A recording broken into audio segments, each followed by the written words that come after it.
You ask Tiger to solve. This deals with linear equations with one unknown. The final result is x equals -5/4. Let's solve it step by step. Simplify the expression. Simplify the arithmetic.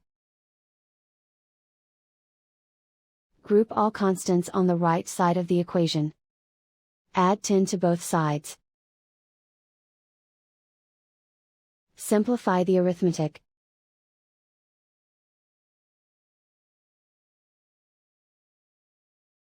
Isolate the x. Divide both sides by -8. Cancel out the negatives. Simplify the fraction.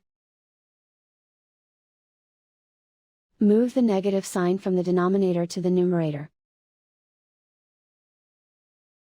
Find the greatest common factor of the numerator and denominator. Factor out and cancel the greatest common factor. And so the final result is x equals -5/4.